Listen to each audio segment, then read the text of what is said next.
오늘 이제 그 채우는 신앙이라는 제목을 가지고 같이 은혜를 나누고자 하는데요.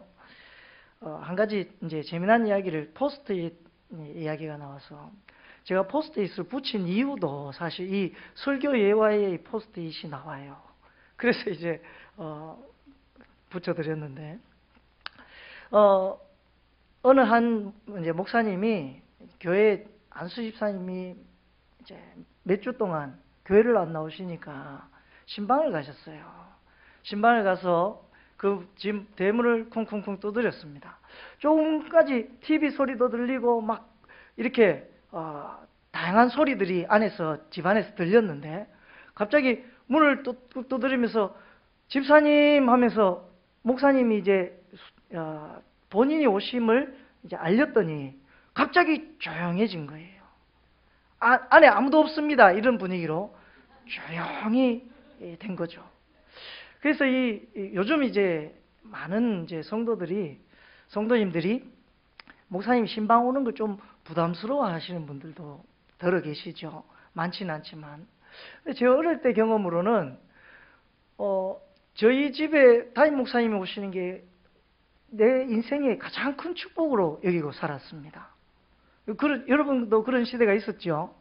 근데 요즘은 별로 그렇게 생각하지 않으시는 것 같더라고요.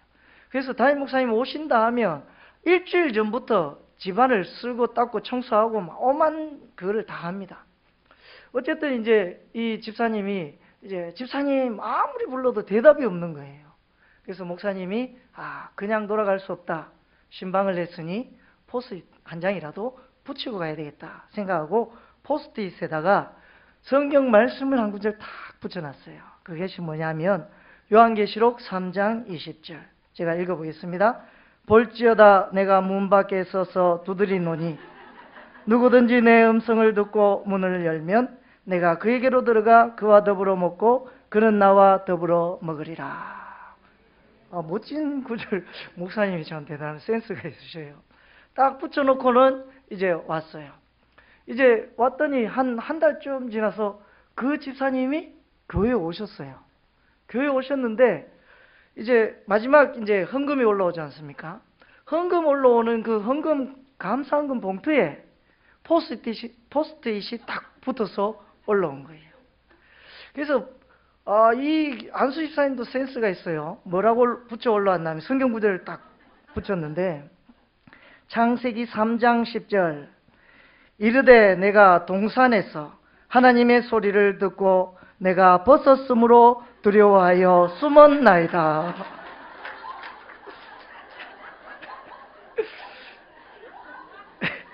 이 구절을 딱 올린 거예요. 참 재미있죠. 제가 이런 말씀을 드리는 이유는 뭐냐면 현대인들이 신앙생활을 하면서 살아갈 때에 이 자기 어떤 바운더리가 굉장히 커요.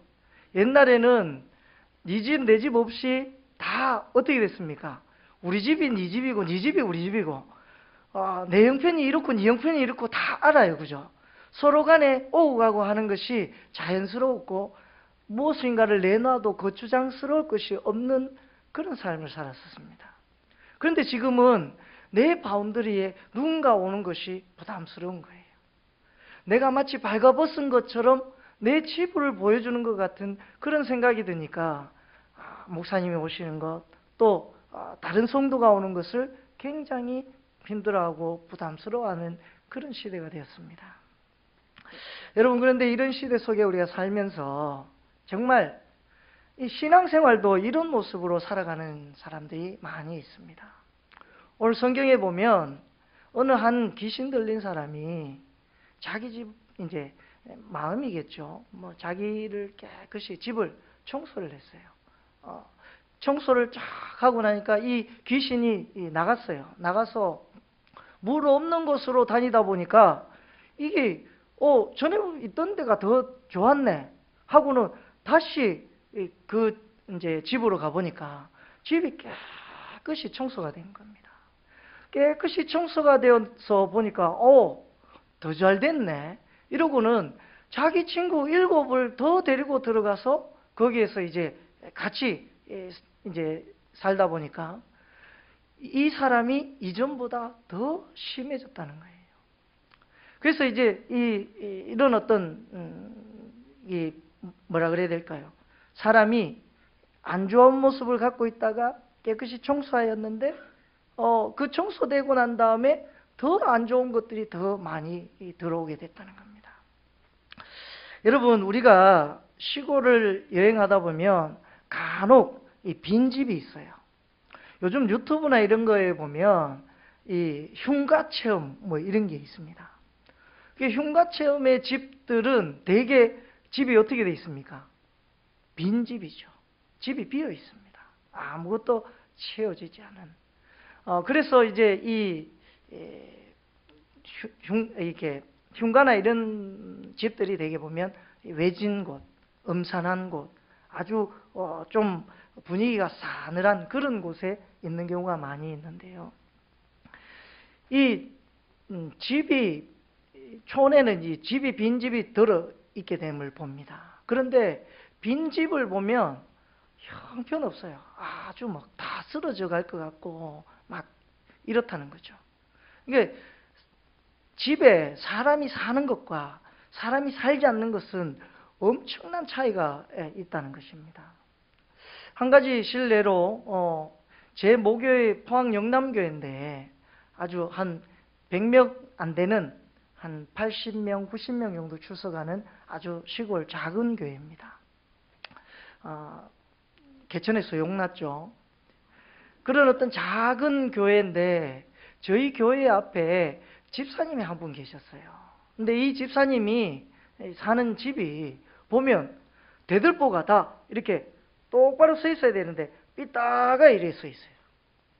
그래서 이 대들보가 삐딱가 이래 돼 있으니까 여기에다가 이게 넘어지지 말라고 돌도 공가 놓고 우리 저 경상도 사투리로 공가 놓고 부지깽이도 공가 놓고 이 저 끈가리도 묶어 놓고 이렇게 해놔요.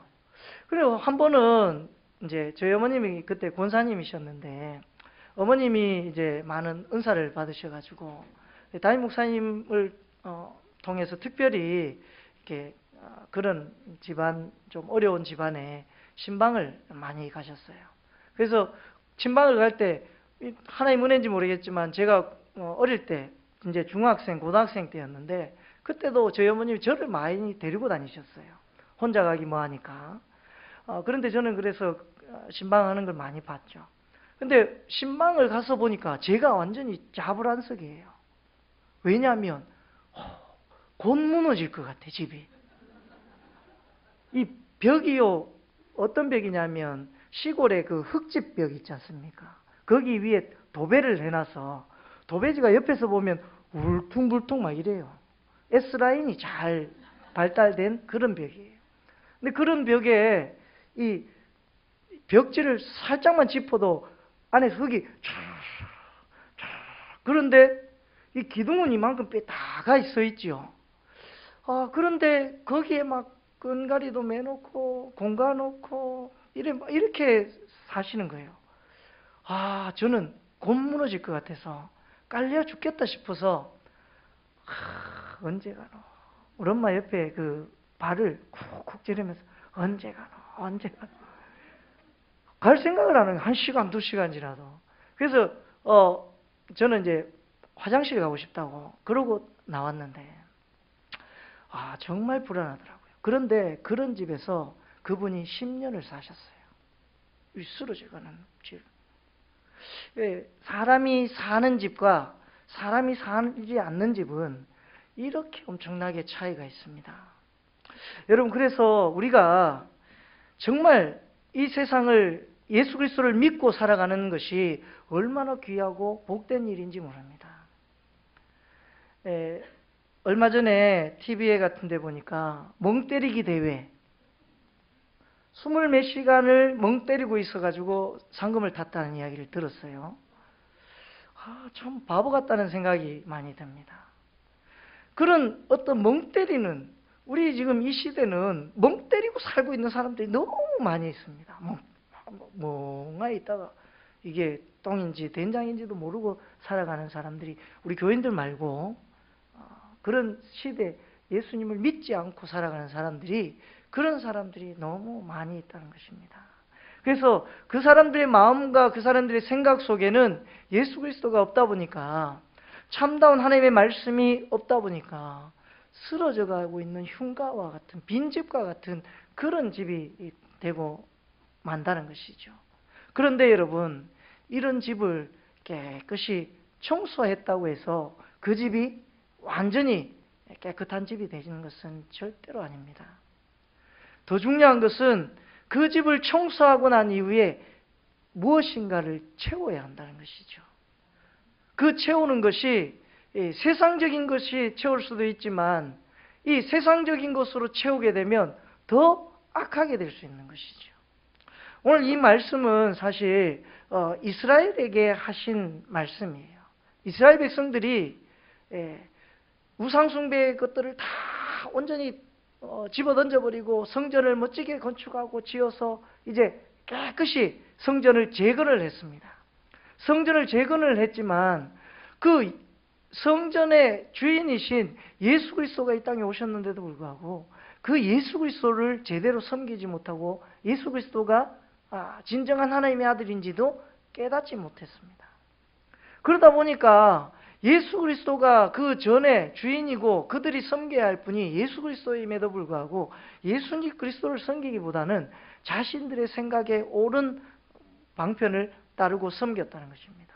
그러다 보니까 그 사람들이 정말 하나님을 섬긴 것이 아니라 성전이 더 아름답게 된 것이 아니라 온갖 장사하는 사람들과 온갖 더러운 것들이 더 들어와서 더 이스라엘 사람들을 안 좋게 만들어 버렸다는 것입니다. 여러분, 우리가 비우는 것도 매우 중요한데요. 무엇을 채우는가 하는 것은 더 중요한 것입니다. 그래서 우리의 마음에 깨끗이 내려놓고 비워내고 이거 맨 중요한데 비워내고 내려놓고 난 다음에 하나님의 말씀으로 우리의 마음을 가득히 채워야 합니다. 그런 삶을 살 때 우리가 비로소 하나님의 백성으로 복 있는 사람이 될 수 있습니다. 두 번째로 여러분, 우리의 마음만 채우는 것이 아니라 우리 교회도 채워야 합니다.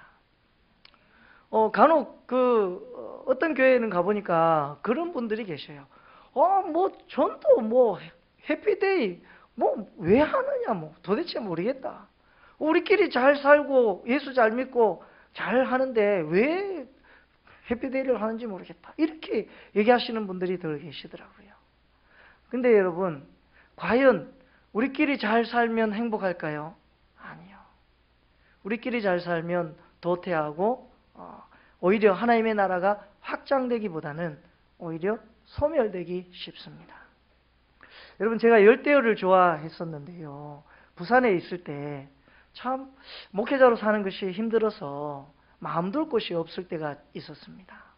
그때 제가 열대어를 키워서 열대어에 환장을 했어요. 저희 집에 어항이 5개였어요. 저는 그 어항 5개를 놓고 아주 행복한 목회를 했었습니다. 그래서 아침에 새벽기도 갔다 오면 멍하니 퇴근하고 집에 돌아오면 멍하니 그거 쳐다보고 있었습니다. 근데 그것이 내 마음을 채워주지 못하더라고요. 그런데 이 열대어를 기를 때 참 재미난 것이 뭐냐면 물갈이를 해줘야 돼요. 물갈이를 해주는데 이 전체 물갈이가 있고 부분 물갈이가 있습니다. 전문용어로. 그래서 전체 물갈이를 하면 이상하게 한두 마리씩 킥킥 죽어요. 제가 키우던 물고기 한 마리가 10만 원, 20만 원짜리였습니다. 그런데 그런 물고기들 물갈이를 하면 죽으면 이게 어떻게 되겠습니까? 그러니까 이제 안 죽게 하기 위해서 나름대로 공부를 많이 했어요. 그래서 공부를 하다 보니까 안 죽게 할 수 있는 방법은 뭐냐면 물갈이를 전체 물갈이가 아닌 10%씩 매일 10%씩 찌꺼기와 함께 사이펀이라고 하는 것으로 밑에 바닥에 있는 찌꺼기, 똥찌꺼기들을 10% 정도를 빼주고 새로운 물, 수돗물을 받아놨다가 3일, 4일 재놨던 물을 10% 한 2컵, 3컵 정도만 탁 부어주면 끝이에요. 그러면 애들이 건강하게 너무나도 잘 사는 거예요. 여러분, 우리가 교인도 마찬가지입니다. 우리의 생각도 마찬가지입니다. 우리의 생각이 갑자기 하루아침에 변하는 것은 위험한 일입니다. 그러나 우리가 조금씩 변해야 하고 교인들도 조금씩 늘어야 합니다. 내 인생의 10% 정도의 전도는 여러분들이 책임지고 해야 여러분들이 건강한 신앙생활을 할 수 있습니다. 여러분들이 그런 어떤 10% 정도 내 인생에 살면서 한 두세 명 정도 전도 못했다. 그러면 다시 한번 생각해 봐야 돼요. 내가 그 정도는 내가 책임지고 전도를 할 때에 비로소 건강한 신앙인이라고 말할 수 있습니다. 그뿐만 아니라 그러할 때 하나님으로부터 잘했다, 착하고 충성된 종아라는 칭찬을 들을 수 있습니다.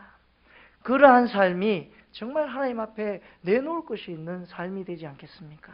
여러분, 10%를 채우는 것이 쉬울 것 같지만 쉽지 않습니다. 부단히 노력하고 기도하고 전도하고 매일매일 하나님께 기도로 매일매일 하나님께 그 신경을 내 삶의 10% 정도는 하나님께 태신자를 위해서 또 작정한 사람을 전도할 사람을 위해서 마음을 쏟고 물질을 쏟을 때 비로소 채워질 수 있는 일입니다. 여러분, 그래서 이렇게 채워가는 우리 새빛교회 되기를 간절히 소망합니다. 채워가는 우리 신앙인이 되기를 간절히 소망합니다. 기도드리겠습니다.